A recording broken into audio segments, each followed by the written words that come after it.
नमस्कार. वेगवेगळ्या ब्रँडच्या वस्तू खूप महाग असतात आणि त्या तशा महाग वस्तू प्रत्येकाला घेणं शक्य होत नाही. म्हणून या ब्रँडची फर्स्ट कॉपी काढणारी, ज्याला डुप्लिकेट हा शब्द आता येत नाही, त्याला फर्स्ट कॉपी हा शब्द वापरला जातो. फर्स्ट कॉपी काढणारे अशा वस्तूंची धडाक्यात विक्री करत असतात. खास करून मुंबईसारख्या, बेंगलोरसारख्या, चेन्नईसारख्या शहरामध्ये या फर्स्ट कॉपीच्या वस्तू आपल्याला मिळतात. आता हळूहळू त्या सगळ्याच महानगरांमध्ये उपलब्ध झाल्यात.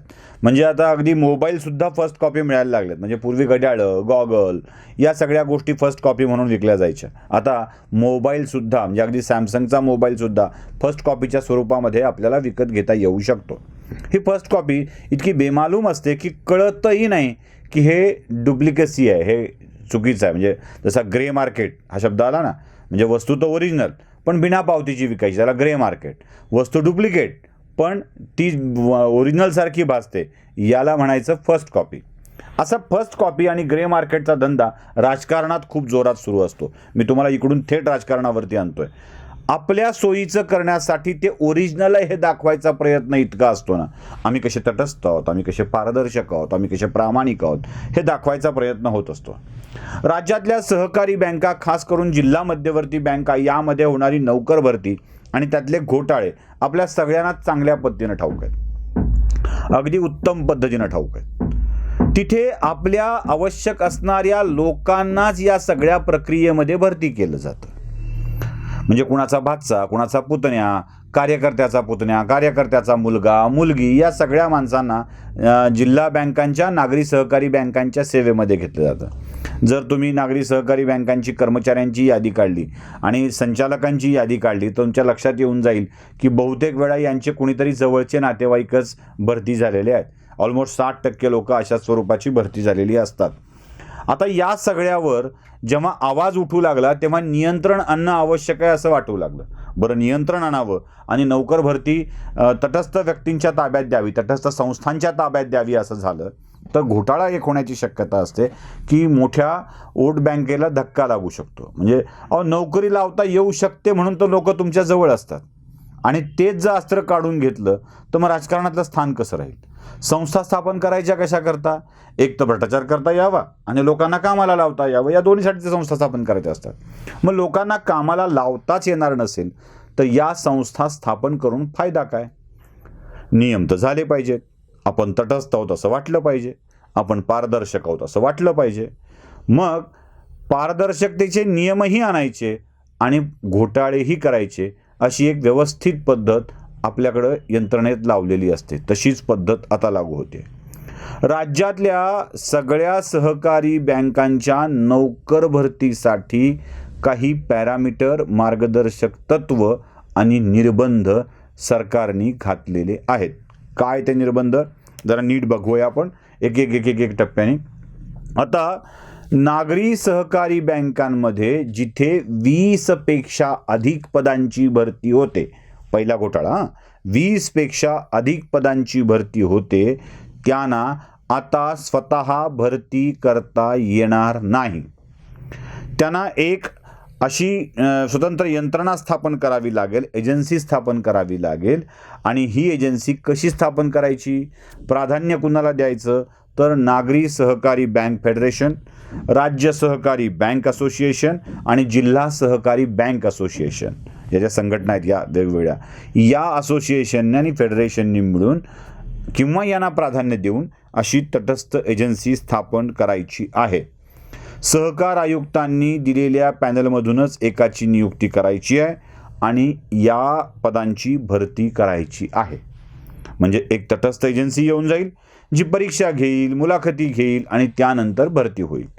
पण आता मी तुम्हाला पण या शब्दावरती येतोय.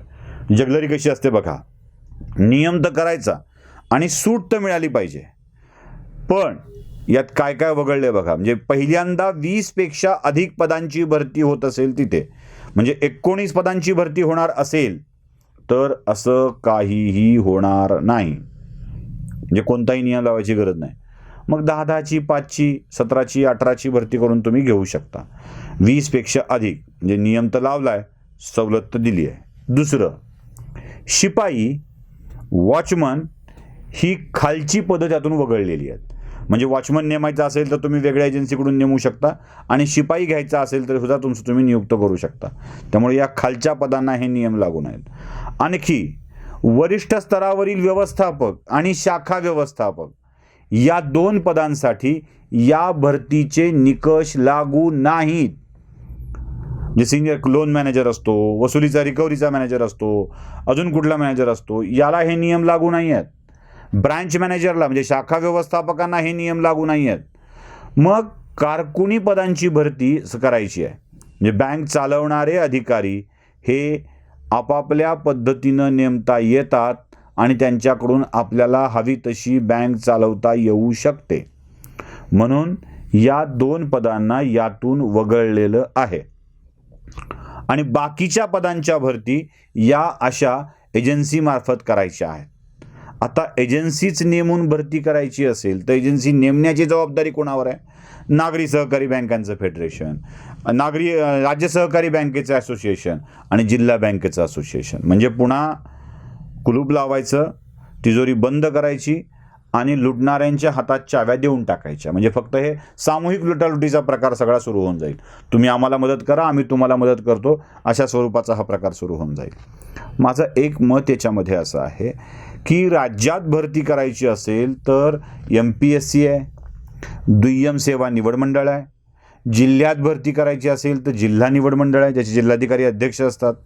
आपल्याकडं अशी 3 निवड मंडळं अस्तित्वात आहेत. राज्याचं MSCIT जे परीक्षा घेतात ते MKCL म्हणजे महाराष्ट्र ज्ञान विज्ञान महामंडळ जे आहे ते या परीक्षा घेत असतं. अशा MKCL मार्फत भरतीची शक्यता असताना, दुय्यम सेवा निवड मंडळ असताना, MPSC असताना, जिल्हा निवड मंडळ अस्तित्वात असताना सुद्धा या वेगळ्या एजन्सी नेमण्यासाठीची प्रक्रिया करावी असा GR काढण्यामागचा हेतू काय आहे हे आपल्याला स्पष्टपणे समजून येतं. करना है तो करो, बेलाशक करो, पण तटस्थता आणि पारदर्शकता दाखवून करा. पारदर्शकतेची फर्स्ट कॉपी, पारदर्शकतेची डुप्लिकेट कॉपी. असं करूनच हे सगळे उद्योग आपल्याकडे सुरू आहेत आणि बिनबोबाटपणे हे सुरू असतात, ते सुरू राहतील. धुळफेक सामान्य माणसाच्या डोळ्यामध्ये करायची असते, सामान्य माणसाला फसवायचं असतं आणि त्याला दाखवायचं असतं की आम्ही तुझ्यासाठी चांगला विचार करतो आहोत. हेच सगळं आपल्याकडे अनेक वर्षापासून बिनबोबाटपणे चालू आहे आणि कदाचित चालत राहणार आहे. आता हे नियम झाले म्हणून राज्य सहकारी बँकांची भरती पारदर्शक होईल आणि योग्य माणसांना संधी मिळेल असं अजिबात होणार नाही. तसा गैरसमज डोक्यातून काढून टाका. व्हिडिओ आवडला असेल तर लाईक, शेअर आणि सबस्क्राईब नक्की करा. धन्यवाद.